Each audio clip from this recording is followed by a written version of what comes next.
contract oblique stranger to contract oblique it is also called as a privity of contract. That is a very important question from the point of view of a short note. Many times a short note has been asked over this particular question. Okay, so we'll start with the stranger to contract, or even it may be called as a doctrine of the privity of the contract. Let's start your question with one example. See, suppose there was a contract between A and B. Suppose there was a contract between A and B, and according to that terms of contract, A was supposed to sell his watch to the B.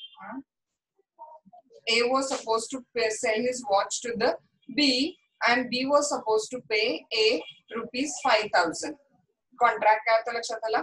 A B ला watch देणार आहे आणि B A ला 5,000 रुपये काय करणार आहे तर देणार आहे. तर जो कॉन्ट्रॅक्ट बिटवीन कुणाच्या मध्ये कॉन्ट्रॅक्ट आहे A आणि B च्या मध्ये. ओके, आता ह्या B ला सेम वॉचचे C काय करायला लागला सांगा तर 8,000 रुपये ऑफर करायला लागले आणि सांगतो की मला ते वॉच काय कर देतो तिथं. त्यामुळे B is making the breach of contract. B is not ready to give the watch to the A. Now let me know in this contract between A and B, D named person came and he want to file the suit against B for breach of contract. Contract कुणामध्ये सांगा A आणि B मध्ये. ब्रीच कोण करायला लागले B, आणि action कोण घ्यायला यायला लागले सांगा तिथं D B वरती ब्रीच ऑफ कॉन्ट्रॅक्ट ची सूट फाईल करतोय. तर करता येईल काय? नो, कारण वरती तुम्हाला हेडिंग दिसते स्ट्रेंजर टू कॉन्ट्रॅक्ट. सी कोण डी कोणा सांगायचं स्ट्रेंजर टू कॉन्ट्रॅक्ट ना. ह्याचा काही संबंध काय ह्या कॉन्ट्रॅक्ट मध्ये काहीच नाहीये. कॉन्ट्रॅक्ट कुणामध्ये ए आणि बी मध्ये. त्यामुळे ए बी वर ऍक्शन घेऊ शकतो जर बी ने ब्रीच केलं तर, किंवा ए ने ब्रीच केलं तर बी ए वर घेऊ शकतो. A stranger to contract can not sue. Contract did not create any rights and obligations over the stranger. Okay, this is the general rule of the doctrine of the privity of contract. But as already I have told you that if there is a law, there will be exception. Law काही ना काहीतरी असणार सांगा त्याला exceptions पण असणारच आहेत. So we are going to deal with the general rule that a stranger to contract cannot sue and cannot be sued, and साथ आपण काय बघूया त्याच्यात एक्सेप्शन की कधी स्ट्रेंजर सूट फाईल करू शकतो. त्याचे काही एक्सेप्शन्स आहेत ते आपण डिस्कस करूया. मुद्दा लक्षात आला? काय क्वेश्चन बघणार आहे आपण? General rule stranger to contract cannot sue, त्यालाच काय म्हणतात प्रिव्हिटी ऑफ कॉन्ट्रॅक्ट. म्हणजे कॉन्ट्रॅक्च्युअल रिलेशनशिप ए आणि बी मध्ये तर सी ला ऍक्शन घेता येणार नाही. According to the doctrine of privity of contract काय बघा तिथं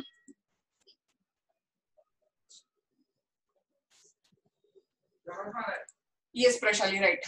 Unknown person है तो who is not related to the contract thereon. Okay, बघा. A contract cannot be enforced by a person who is not a party. Party नहीं है तो contract enforce करू शकत नहीं. He is a stranger to contract and cannot claim any right. तो stranger है, तो कुठलेही right त्याच्यावरती claim करू शकत नहीं. The rule of privity of contract applicable in England also, in India also. England मध्ये पण आहे, इंडिया मध्ये पण आहे. आणि ह्या रूल नुसार stranger to contract cannot sue and cannot be sued. लक्षात आलं शब्दांचा अर्थ? स्यू दावा दाखल करू शकत नाही, स्यूड त्याच्यावरती सुद्धा दावा दाखल करू शकत नाही तिथं. त्यामुळे डी ना सूट फाईल करू शकतो ना डी वर सूट फाईल करता येईल, कारण डीचा काही संबंधच नाहीये कॉन्ट्रॅक्ट ए आणि बी च्या मध्ये तिथं. Okay, but in the modern in the main time various exceptions have been developed to the rule of the privity of contract. Okay, so general rule that no stranger can file the suit subject to exceptions we'll discuss. Okay, so Roman 1 करायचं introduction, Roman 2 करायचं हे heading. General rule of stranger to contract oblique doctrine of privity. त्यात first point केला general rule आधी की नाही stranger सूट file करू शकत नाही, आपणही स्ट्रेंजर वर सूट फाईल करू शकत नाही तिथं. It's a general rule that only parties may sue and be sued. This is known as a doctrine of privity of contract. Privity of contract म्हणजे relationship subsisting between the parties. Privity म्हणजे relationship, कोणाबद्दल relationship तर contractual obligations फक्त parties मध्येच create होतात. म्हणजेच काय सांगा तर it implies the mutuality of the will and create legal bond or a tie between. Legal bond फक्त कुणामध्ये सांगा पार्टीज मध्येच आहेत. मग आता ह्या जनरल रूलचे काय बघू सांगा आपण consequences. Very simple consequences are there. There are two consequences of the general rule of privity of contract. Number one बघा, a person who is not a party to contract. So party to contract नाही आहे ना, he cannot sue upon it, suit file करू शकत नाही. Even though त्याला त्यातून काही बेनिफिट होणार असेल तरी सुद्धा, even though the contracted funds benefit and provided consideration. हा नंबर 2 बघा. हा लक्षात येते का बघा. फर्स्ट पॉइंट काय होता, पार्टी टू कॉन्ट्रॅक्ट जो नाही आहे ही कॅनॉट स्यू, आणि दुसऱ्यामध्ये त्याला कुठलेही राईट्स किंवा ड्युटीज अराईज होणार नाहीत. हा a contract does not confer the right, contract rights पण नाही देत किंवा डज नॉट इम्पोज ऑब्लिगेशन्स पण नाही. हा arising under it on any person other than the parties to it, party सोडून दुसऱ्या कोणावरती राईट्स पण नाही येणार आणि दुसऱ्या कोणावरती ऑब्लिगेशन्स पण नाही येणार. Thus if there is a contract between A B then C cannot enforce it. हा कॉन्ट्रॅक्ट कोणामध्ये सांगा, ए बी मध्ये, तर कोण एन्फोर्स नाही करू शकत सांगा, तर सी त्याला एन्फोर्स करू शकत नाहीये तिथं. हा but this rule is subject to some exceptions. Okay, so we'll deal with that particular exceptions. Huh? So you will put out C small capital here, exceptions to the doctrine of the privity of the contract. Huh? Very first exception is a trust or a charge. I will give you one example and then we will proceed. Okay, see, one father is there. Huh? Just take out an example for this. One father is there. Huh? And that father is suffering from acute cancer. एक वडील आहेत, त्यांना last stage acute cancer झालेला. हा आणि he is having a boy around 8 years old. त्याला एक मुलगा आहे जो 8 वर्षाचा आहे. हा आणि त्याची वाईफ ऑलरेडी वारलेली आहे. त्याचे नियर रिलेटिव्ह जे होते ना, वडील, आई, फादरची वडील, फादरची आई वगैरे, दे आर ऑल्सो नो मोर. हा now this father is having a very much fear in a mind. हा की प्रॉपर्टी तर भरपूर आहे पण माझे जे बाकी नातेवाईक आहेत ते सगळे लस्टी आहेत, लालची लोक आहेत सगळे. हा मग आता काय करू, माझ्या मुलाला मी कसं सिक्युअर करू, हा प्रॉपर्टीला कसं सिक्युअर करू. तर this father was having one friend, हा ज्याच्यावरती त्यांचा खूप विश्वास आहे. हा मग त्यांनी काय केलं माहिती, या वडिलांनी त्यांनी आपल्या प्रॉपर्टीचं काय क्रिएट केलं सांगा, तर ट्रस्ट क्रिएट केलं. हा प्रॉपर्टीचं काय क्रिएट केलं सांगा, ट्रस्ट क्रिएट केलं. मग आता लॉच्या भाषेत पार्टीची नावं समजून घ्या. काय फादरला काय म्हणतात सांगा, सेटलर. त्यांनी ती ट्रस्ट सेटल केली आहे ना, त्यामुळे फादरला काय म्हणतात, सेटलर. हा आणि मित्राला काय म्हणणार, ट्रस्टी. आणि त्यांनी ह्या सगळ्या प्रॉपर्टीची काय क्रिएट केली सांगा, तर ट्रस्ट क्रिएट केली. आणि that all trust was for the benefit of, कोणाच्या बेनिफिटसाठी होतं सांगा, तर त्या सनच्या बेनिफिटसाठी ती सगळी ट्रस्ट होती. लक्षात आलं सगळी स्टोरी तुम्हाला. फादर म्हणजे कोण आहे, सेटलर. फ्रेंड म्हणजे कोण आहे, ट्रस्टी. प्रॉपर्टीचं काय क्रिएट केलं सांगा, ट्रस्ट. बेनिफिशियरी कोण आहे त्याच्यामध्ये, तो मुलगा. मुलगा किती वर्षाचा सांगा, 8. हा now let me know your knowledge, हे जे ट्रस्ट डीड झालं ना, त्या ट्रस्ट डीड आणि त्यात डिसाईड झालं की जोपर्यंत मुलगा 21 वर्षाचा होते, the friend is going to take care of the whole property and when the child will become 21 years he will hand over the entire property to the including the profit and all to the सन. असं तर trust did create झालं कोणामध्ये, तर father, settler आणि trustee मध्ये. हा आता benefit फक्त कोणाला मिळणार त्या मुलाला, बेनिफिशियरीला काय होणार आहे, तर बेनिफिट त्याच्यामध्ये मिळणार आहे. आलं लक्षात तुम्हाला इथं. आता मला फक्त एक सांगा की हे कॉन्ट्रॅक्ट कुणामध्ये आहे, कॉन्ट्रॅक्ट वरती या बेनिफिशियरीची सही आहे काय.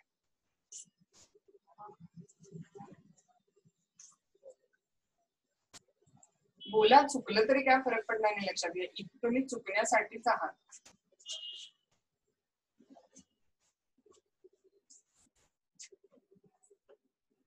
एवढा अवघड आहे, 8 वर्षाचा मुलगा सही करू शकतोय नाही. पण माझा आवाज तर येतोय ना.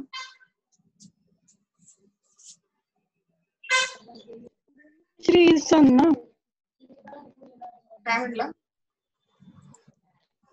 सणच्या फायद्यासाठी आपण तो ट्रस्ट बनवलंय ना, तर त्याची साईन पाहिजे का तिथं. नाही, 8 वर्षाचा मुलगा सही करेल काय, त्याला एवढं कळत असेल तो मायनर आहे तो. हा त्यामुळे लक्षात घ्या की ह्या मुलाची सही इथे नसणार. ट्रस्ट डीड कुणामध्ये क्रिएट करणार सांगा, तर सेटलर आणि ट्रस्टी मध्ये ट्रस्ट डीड क्रिएट. आता स्टोरीला पुढे नेऊया काय. हा बघा काय झालं, तो मुलगा झाला मोठा पुढे 21 वर्षाचा वगैरे तो मुलगा झाला. हा and when he take the properties, documents and everything in his hand, he immediately comes to know की या फादरच्या फ्रेंडनी म्हणजे या ट्रस्टीनी त्या प्रॉपर्टीमध्ये घोटाळा केलेला आहे, मॅनिप्युलेशन केलेलं आहे, पैशात अफरातफर केलेली आहे. हा नाव this son want to take action against the trustee, saying that माझ्या प्रॉपर्टीचा सगळा हिशोब द्या, जे काय बेनिफिट तुम्ही चोरून घेतलेलं आहे ते बेनिफिट माझं मला परत द्या, असं म्हणून ह्या बेनिफिशरीला सनला ट्रस्टी वरती सूट फाईल करायची आहे. ट्रस्टी म्हणतोय की तू माझ्यावर सूट फाईल करणारा कोण, तुझ्या तर माझ्यात काही कॉन्ट्रॅक्ट झालेलं नाहीये, त्यामुळे तू स्ट्रेंजर टू कॉन्ट्रॅक्ट आहेस आणि रूल म्हणते की stranger to contract cannot file the suit. हा, तर आता तुमचं जनरल नॉलेज परत एकदा सांगा की हा जो बेनिफिशरी आहे सन जो आहे तो ट्रस्टी वरती आपल्या प्रॉपर्टीच्या हिशोबासाठी सूट फाईल करू शकतो का? हो मॅम करू शकतो. हो करू शकतोय. करू शकतो. हा, जर एक्सेप्शन मिळालं तुम्हाला बरोबर लगेच तिथल्या तिथं की beneficiary even though party to contract नाही आहे तरी सुद्धा तो सूट फाईल करू शकतोय. हा, in a mother trading company versus union of India, a person called as a beneficiary, in whose favor the trust or other interest in some immobile property has been created can enforce it even though he was not a party to contract. जरी तो party to contract नव्हता तरी सुद्धा तो suit file करू शकतो. लक्षात घ्या. हा, MK Pai versus John, A agrees to transfer certain property to be held by T, हा, in trust for the benefit of कुणाचा तर B, हा B नंतर सूट फाईल करू शकतो. हा,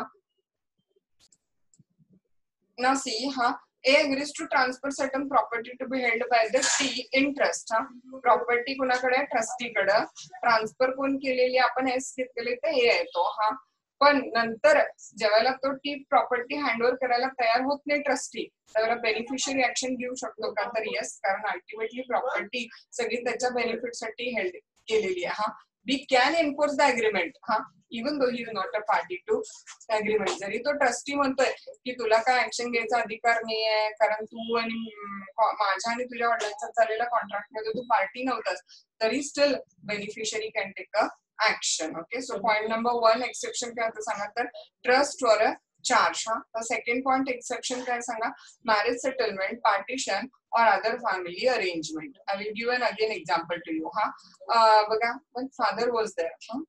One father was there. हा, now after the death of this particular फादरच्या डेथ नंतर त्यांची जी काय प्रॉपर्टी होती त्या प्रॉपर्टीचे लिगल हायर्स कसे होते बघा. 2 son was there, a daughter was there and a mother was there. After the death of this particular father, the legal heir of the father was 2 sons, 1 daughter and a mother.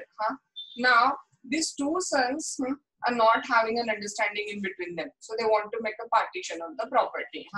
त्यांना ते प्रॉपर्टीचं काय करायचं तर वाटणीपत्र करायचंय ह्या दोन मुलांना. हा, ऑफकोर्स तुम्हाला माहिती आहे क्लास 1 हायर आहेत ना हे सगळ्याचे सगळे, त्यामुळे सगळ्यांचे इक्वल शेअर आहे प्रॉपर्टीमध्ये. हा, तर mother don't want anything, equally the daughter also don't want anything in the प्रॉपर्टीचे सरासरी आपले हिंदू कल्चर तसं आहे. हा, मग आता ह्या दोन भावांच्या मध्ये झालं तर पार्टिशन डीड होतं की नाही. हा, तर त्या पार्टिशन डीड मध्ये की नाही एक क्लॉज तर टाकतात. हा, पार्टिशन डीड मध्ये क्लॉज काय टाकतात की दोघं भाऊ आईच्या मेंटेनन्स साठी हा काय करतील तर 5,000-5,000 रुपये महिन्याला देतील. एक क्लॉज त्या पार्टिशन डीड मध्ये. पार्टिशन डीड झालं पुन्हा फक्त 2 भावांच्या मध्ये, ह्यावरती या बहिणींची सही नाहीये, पण स्टील त्या पार्टिशन डीड मध्ये त्यांनी क्लॉज टाकून ठेवलाय आणि दोघींनी काही घेतलं नाही ना. So both of this put a sentence in this particular deed. Number 1 sentence was that both of them will give monthly 5,000 rupees for the maintenance of the mother. And second sentence काय टाकलं सांगा की when the daughter's marriage will be fixed, त्यांच्या बहिणीचं ज्यावेळेला लग्न ठरेल, both will give 2,50,000 rupees each so that the marriage of the sister can be done at a good level. तर असं ह्या डीड मध्ये लिहिलं. आता झालं एक 6 महिने गेले, आईला त्यांनी व्यवस्थित 6 महिने पैसे दिले वगैरे वगैरे, पण after 6 months they started to deny to give that amount to the mother. नंतर ते हळूहळू पैसे द्यायला काय करतात तर डिनाय करतात तिथं. After some days, they didn't give the money to the mother. They denied to give the money to mother. Soon the daughter's marriage also get fixed. And of course, the daughter said that you both give 2,50,000, which decided for my marriage. They started actually to deny the giving of money to the daughter's marriage also. Now again, the question mark arises here is that the daughter and the mother was not a party to contract, right? Because the partition deed was taken between that 2 brothers. Now the question mark to you that whether the daughter and mother are allowed, or whether the daughter and mother can take an action against the son for the recovery of money. ती आई आणि मुलगी त्या कॉन्ट्रॅक्टला party नाहीये तरी ते त्या दोन भावांच्यावरती सूट file करू शकतात का? Yes Prashali, your answer is correct. हा फर्दर आणखीन कुणी आन्सर देऊ शकते?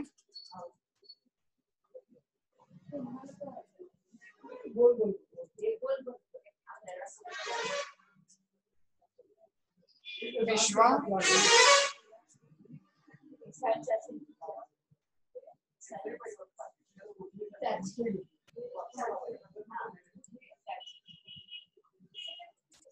विश्वा बोला.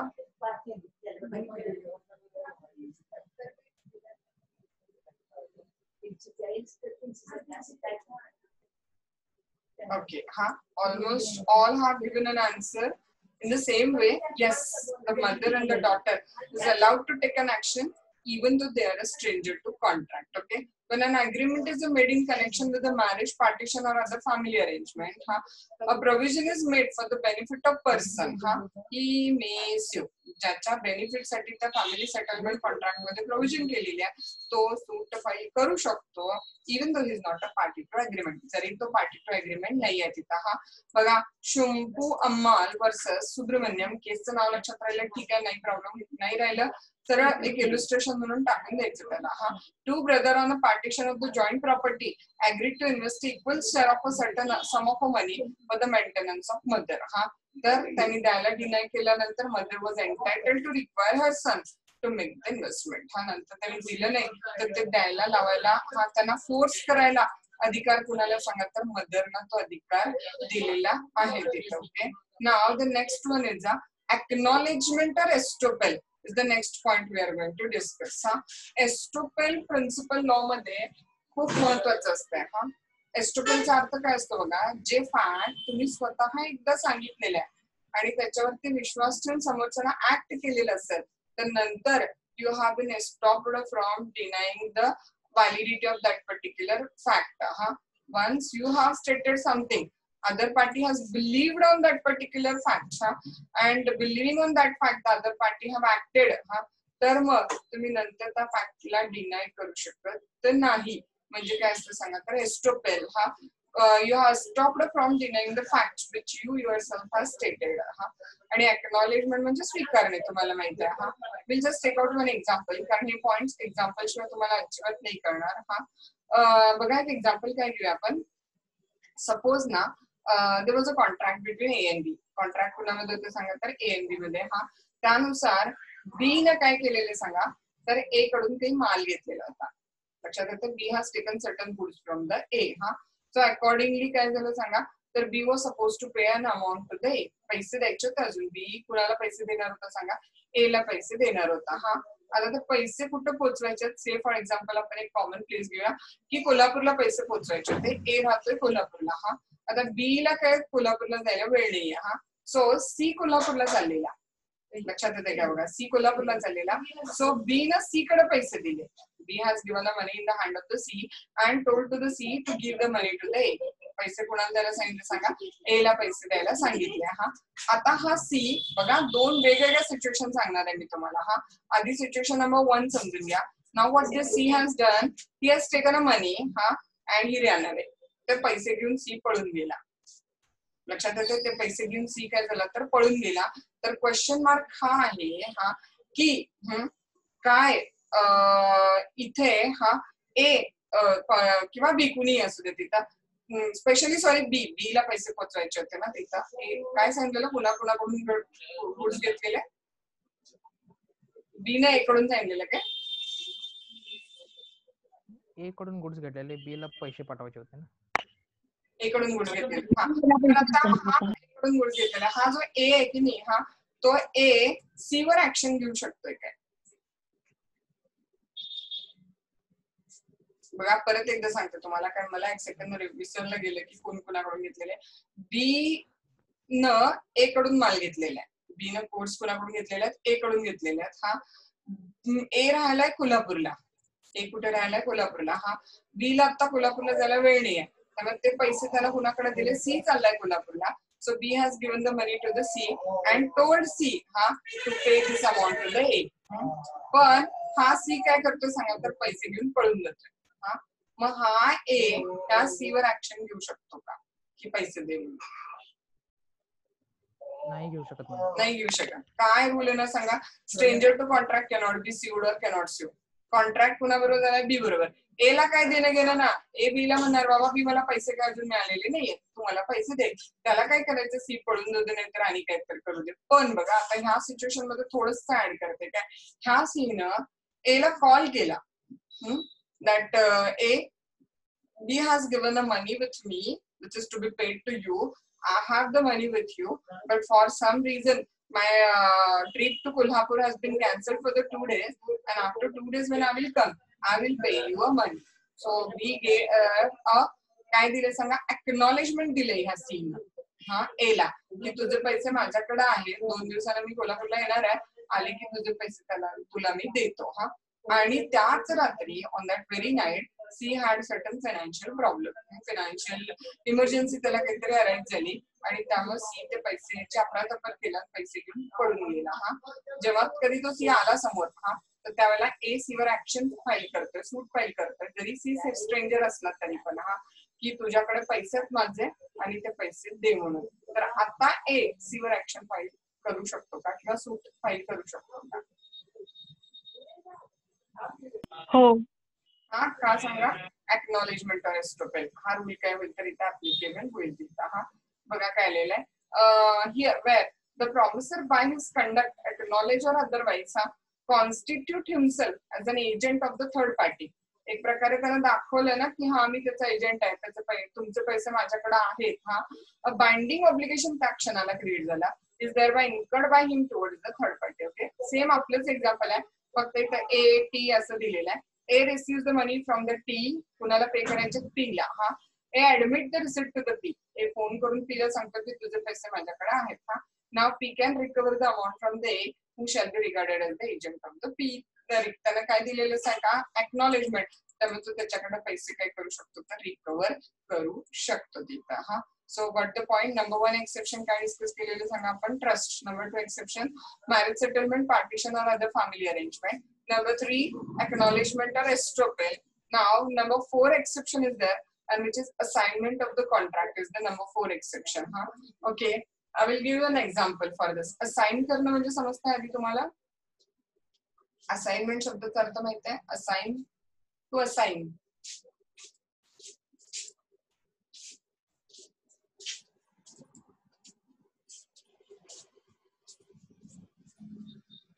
माहित नाही असाइन शब्दाचा अर्थ? नाही, असाइन म्हणजे हे नाही. कोणाला माहित आहे? देवांशी, श्राम. असाइनचा अर्थ असाइनमेंट, असाइन करणं म्हणजे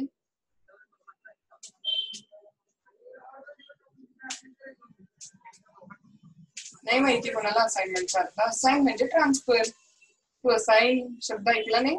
हा असाइन हा असाइन करणं म्हणजे देणं, ट्रान्सफर करणं तिथं सिंपल. हा I will give an example. Suppose ना एक प्रॅक्टिकल एक्झाम्पल घेते. समजा हा आमच्या स्वतःच्या जागेत ना आधी की नाही रेंटल बेसिस वरती महिला बँक म्हणून होती. काय आमच्या स्वतःच्या जागेमध्ये आधी रेंटल बेसिस वरती महिला बँक म्हणून होती. हा तर नंतर काय झालं माहितीये, ती महिला बँक गोपीनाथ पाटील बँकेमध्ये काय झाली तर मर्ज झाली. किंवा मर्ज झाली म्हणण्यापेक्षा महिला बँकेनं आपल्या सगळ्या जे काय असेट्स लायबिलिटीज होते ते ट्रान्सफर केले.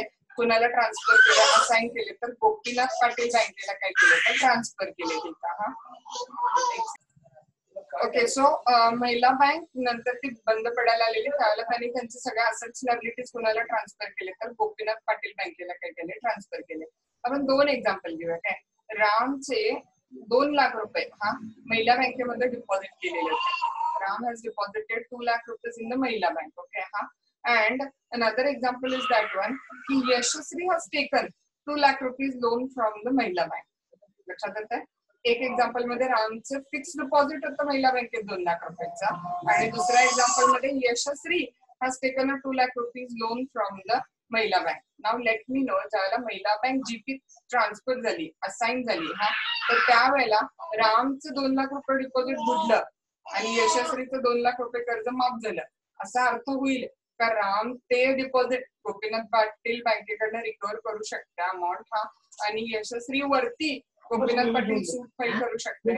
ऑप्शन नंबर 1 करेक्ट आहे, ऑप्शन नंबर 2 करेक्ट आहे.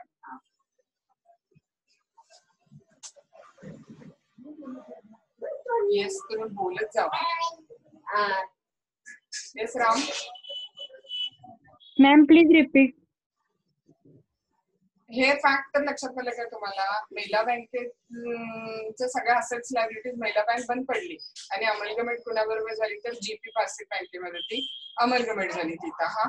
मग आता महिला बँकेमध्ये रामनी 2 लाख रुपये डिपॉझिट ठेवलेलं होतं हा, आणि महिला बँकेतनं यशस्वीनं 2 लाख रुपये कर्ज काढलेला. मग आता महिला बँक असाइन झाले, कुणाला असाइन झालेले? सगळ्या असेट्स लायबिलिटी जीपीला असाइन झालेल्या आहेत हा. मग ज्या वेळेला आता महिला बँक तर पिक्चर मधनं गेली, आता रामला 2 लाख रुपये रिकव्हर करायचं हा. राम जीपीवर सूट फाईल करायला लागले किंवा जीपी कडनं मागतात की माझे 2 लाख रुपये द्या. जीपी म्हणायला लागले I am stranger to contract, I am not liable हा. आणि जीपी यशस्वीवर सूट फाईल करते 2 लाख रुपयाच्या रिकव्हरीसाठी. यशस्वी म्हणते you are a stranger to contract, मी लोन महिला बँकेकडनं घेतलेला, so I am not liable to pay any amount to GP. तर असं म्हणता येईल काय?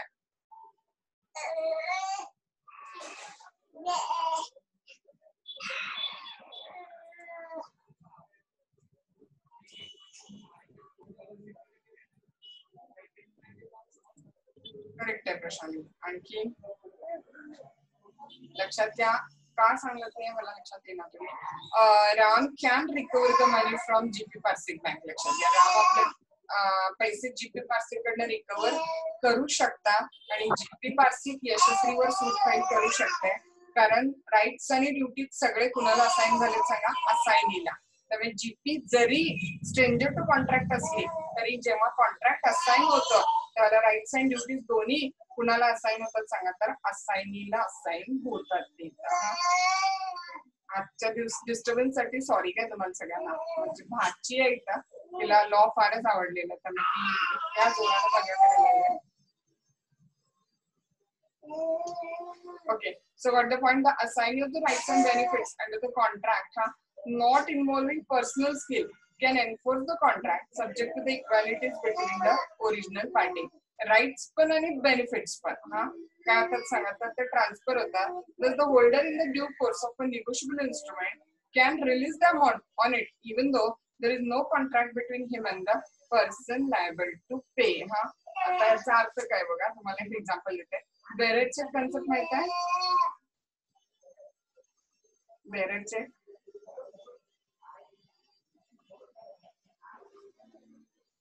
अकाउंट पे चेक, बेरेट चेक माहित नाही?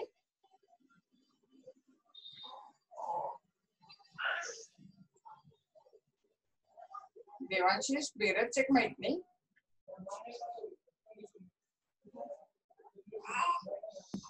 हा मॅडम, बेरर चेक. बिअरर म्हणा, बेरर म्हणा, काय प्रोनाउन्स करताय? ते चेक म्हणजे बेरर चेक म्हणजे असं. मॅम बेरर चेक म्हणजे ब्लँक चेक ज्याच्यावर सही करून दिलेली आहे. हा, बेरर चेक म्हणजे होल्डरचं नेम नसते त्याच्यावरती हा.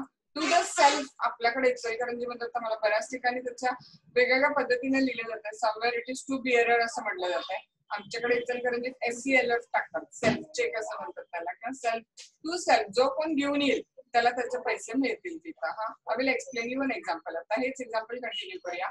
रामनी देवांशीष कडून काही गुड्स घेतलेले आहेत हा, आणि ऍज अ पेमेंट रामनी देवांशीषला बेरर चेक दिला काय.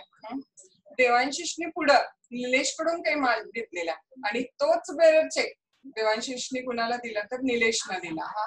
तो चेक झाला बाउन्स. आता ओरिजिनल चेक कुणाच्या नावाचा तो तर रामच्या नावाचा आहे.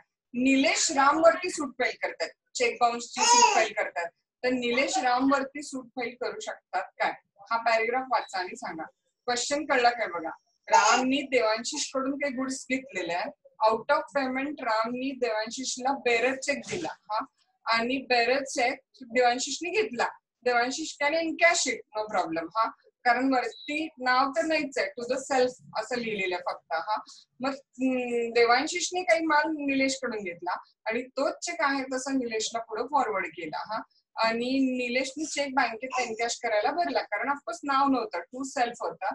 बँकेत तो चेक झाला बाउन्स. निलेश सूट फाईल करणार कुणाच्या वरती करतात तर रामवर, कारण चेक कुणाच्या अकाउंटचा आहे तर रामच्या अकाउंटचा चेक आहे हा.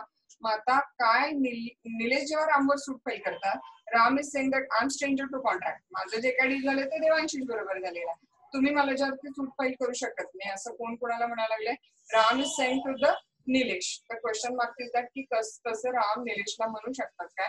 तर आन्सर मीच देते आतापर्यंत तुम्हाला, नाही म्हणू शकत. लॉ सांगतो की बेरेच एक आहे ना तो, त्यामुळे कुणी तो बँकेत जाऊन एनकॅश करू शकतो तिथं. त्यामुळे Ram is bound to pay that amount to the Nilesh, आणि Nilesh even though stranger to contract can take an action, कारण तो चेक असाइन झाला म्हटल्यानंतर चेक बरोबरचे राईट्स बेनिफिट्स पण निलेशला काय झाले तर असाइन झाले तिथं हा. Thus, the holder in the due course of negotiable instrument can realize the amount on it, even though there is no contract between him and the person liable to pay.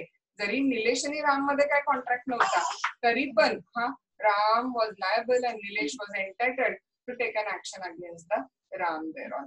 लक्षात आलं काय बघा? जर असं disturbance आहे तर थांबते मी, ते कळायला पाहिजे पुढचे पॉइंट राहिले तर उद्या कंटिन्यू करूया आपण. मॅम ते परत एकदा रिपीट करा ना. मी उद्या सांगते का, थोडस माझ्या इथं काहीतरी काम चालू झालंय, मला पण जोरात खूप बोलायला लागले. तो पॉइंट पासूनच उद्या पॉइंट कंटिन्यू करते पूर्ण उद्या. हा ओके मॅम.